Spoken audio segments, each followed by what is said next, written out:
03:14 local time, Arabian Sea. Inside the Combat Information Center of the USS Gerald R. Ford, the world's most advanced nuclear-powered supercarrier.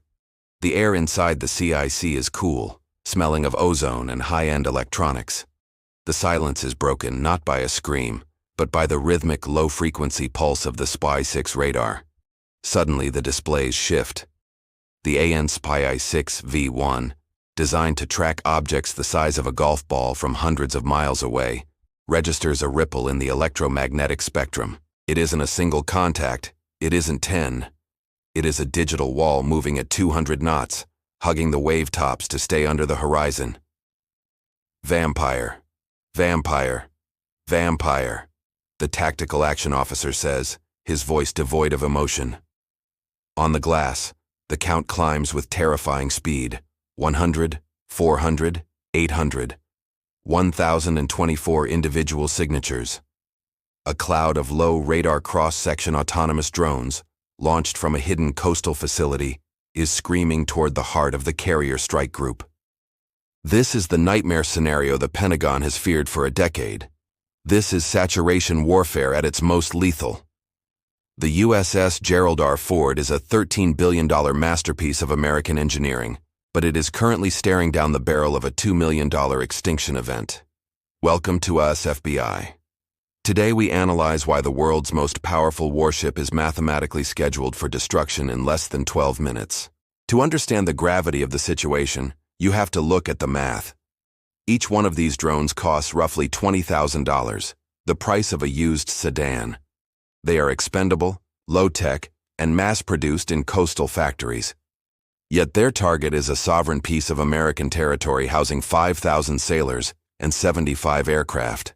The objective of this swarm isn't necessarily to sink the Ford.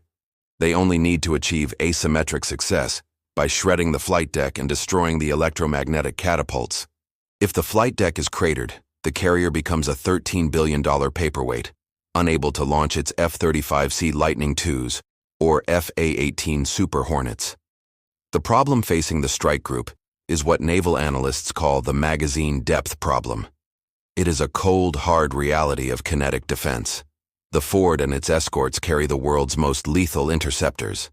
The SM-6, the SM-2, and the evolved Sea Sparrow missile are all masterpiece weapons. But there is a catch. A single SM-6 interceptor costs approximately $4.3 million. Using a $4 million missile to kill a $20,000 drone is a losing economic strategy that no nation can sustain for long. Furthermore, even with the Mark 41 Vertical Launch System, or VLS, the number of interceptors on a ship is finite. Once the tubes are empty, the ship is defenseless. The adversary isn't trying to hit the Ford with every drone. They are trying to leach the ship's defensive magazine, forcing the Navy to fire every missile it has. Once the VLS cells are empty and the sailors are reloading in the heat of battle, the real attack, the hypersonic anti-ship missiles, will follow. Back in the CIC, the tactical displays are a mess of red icons. The SPY-6 radar is working overtime, its S-band sensitivity providing 30 times the detection power of previous generations. Even with that power, the sheer volume of data is staggering. The swarm is using flocking technology, behaving like a single massive organism rather than individual units. There are 17 command nodes hidden within this swarm. These are the leaders that provide navigation and targeting data to the followers. If the Ford's defenses can't identify and neutralize these nodes, the sheer mass of the swarm will eventually punch through the outer layers of the Aegis defense umbrella. In the 2021 Office of Naval Intelligence Assessments, this was exactly the threat China and Iran were predicted to prioritize: distributed lethality through mass. The crew of the Ford has trained for this, but reality is different from a simulation. The drones are now less than 30 miles out, closing the distance at 3 miles per minute. On the bridge, the captain stands silent. He knows that firing his kinetic weapons now might save the ship for 5 minutes, only to leave it naked for the rest of the hour. He is looking for a solution that isn't found in a missile tube.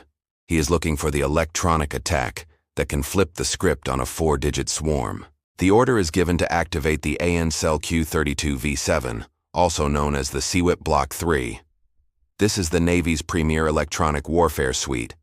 It begins mapping the swarm's communication architecture, hunting for the digital pulse that connects the 1,024 drones. The clock is ticking towards zero. The phalanx CIWS mounts on the sponsons begin to swivel, their Gatling guns searching for the first wave of targets. The cost asymmetry is a noose tightening around the neck of the strike group.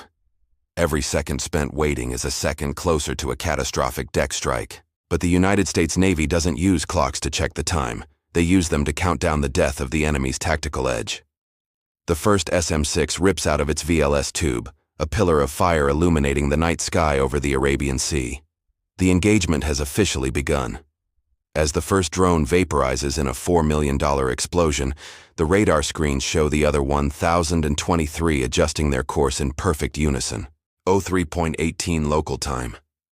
The first SM-6 interceptors erupt from the Mark 41 vertical launch system tubes, lighting up the night sky over the Arabian Sea with a blinding white-hot fury. Inside the Gerald R. Ford's Combat Information Center, the atmosphere isn't one of panic, but of high-speed calculation. Every launch is a response to a mathematical problem that is rapidly becoming unsolvable. The SPY-6 radar tracks the outgoing missiles, guiding them toward the lead wave of the 1,024 drones. The first impacts appear as tiny, satisfying blooms of heat on the infrared monitors. But for every drone that disintegrates, 3 more adjust their flight paths to fill the void. This is the magazine depth problem manifesting in real time, and it is a nightmare for any commander. The Gerald R. Ford is a $13 billion masterpiece of engineering, but it is currently facing a saturation attack designed to bleed it dry. Each SM-6 missile screams out of the VLS cell at Mach 3.5. Each of those missiles costs $4.3 million. They are being fired at targets that cost $20,000 apiece, roughly the price of a used sedan. The economic math is devastatingly lopsided. The US FBI analysis confirms the Navy is essentially throwing gold bars at a swarm of angry hornets, hoping the gold doesn't run out first. On the bridge, the captain watches the tactical plot. The outer perimeter of the swarm is beginning to buckle under the weight of American precision, but the sheer volume is unprecedented. Targets splashed, Sector 3 Alpha, a technician reports, his voice steady. More contacts are emerging from the primary cluster. They're splitting their formation to bypass the main engagement zone. This is the leeching strategy in action. The adversary isn't trying to sink the Ford with this initial wave. They are trying to empty her magazines and leave her defenseless. Evolved Sea Sparrow missiles, or ESSMs, are now being quad-packed into the VLS tubes to maximize the defensive count. This allows a single Mk-41 cell to carry 4 interceptors. Even with 4 missiles per cell, the numbers don't add up.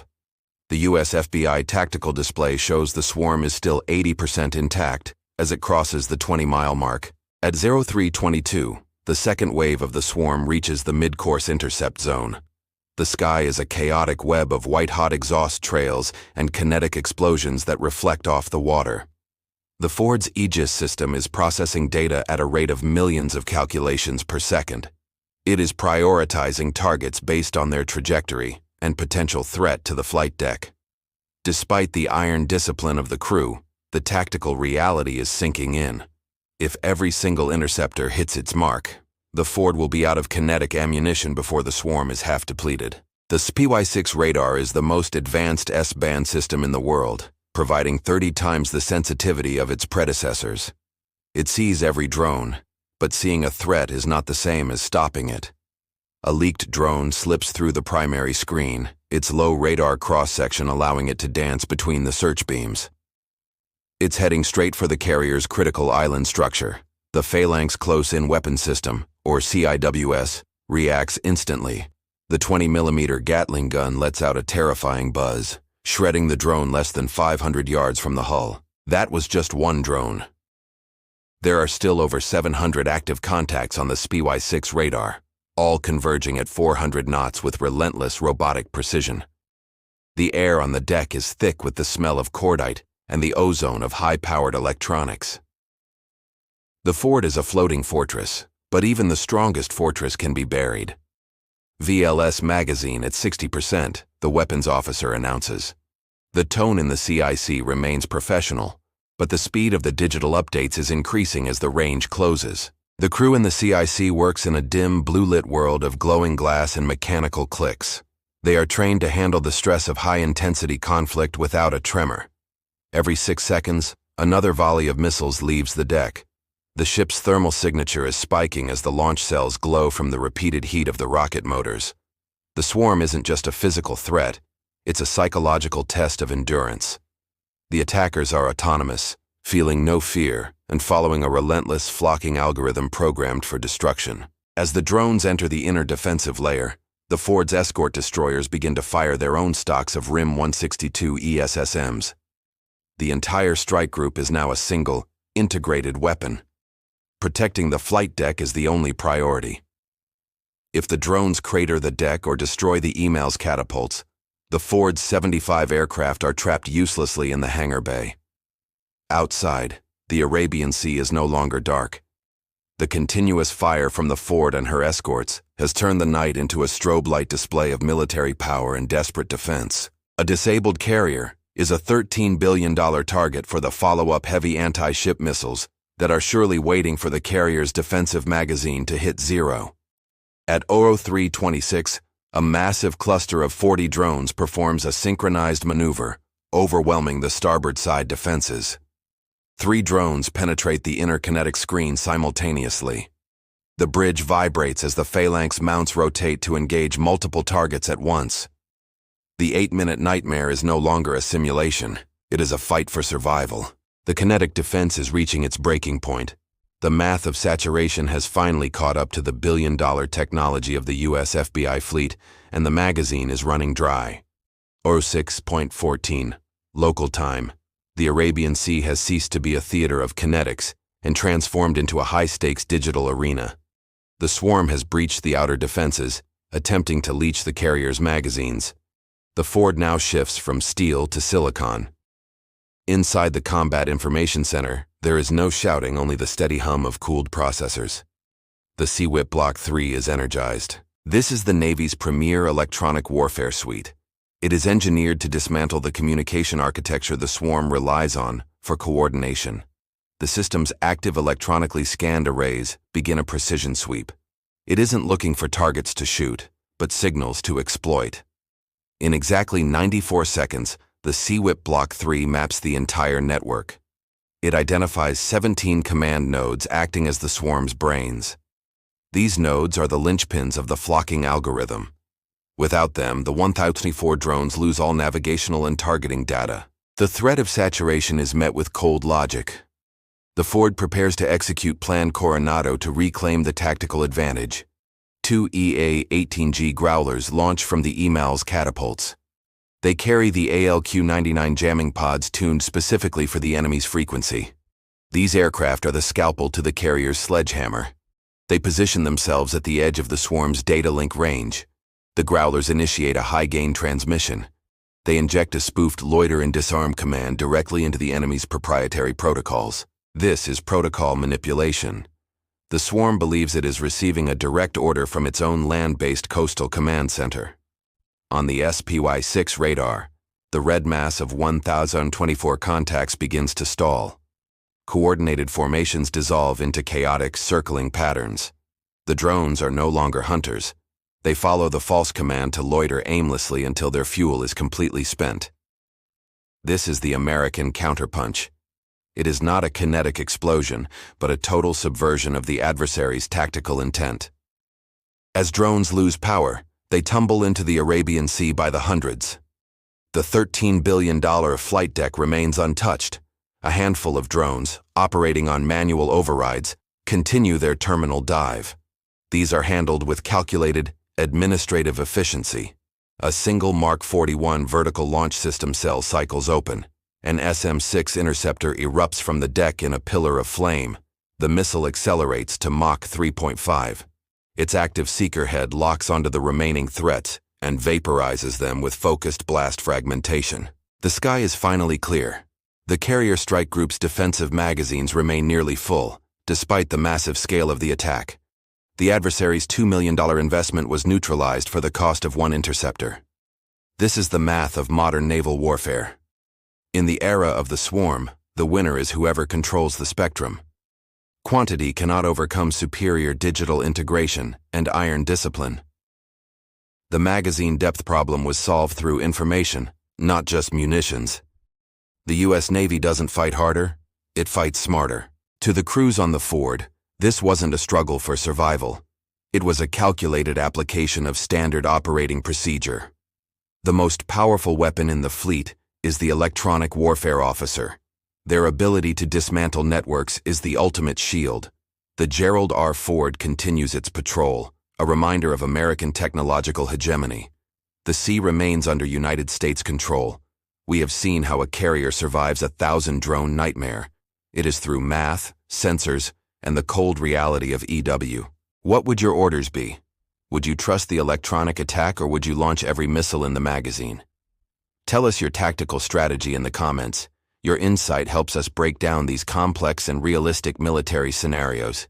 Subscribe to us, FBI, for more deep dives into modern combat. We provide the technical analysis and cold facts that mainstream headlines often miss. Stay sharp and stay informed.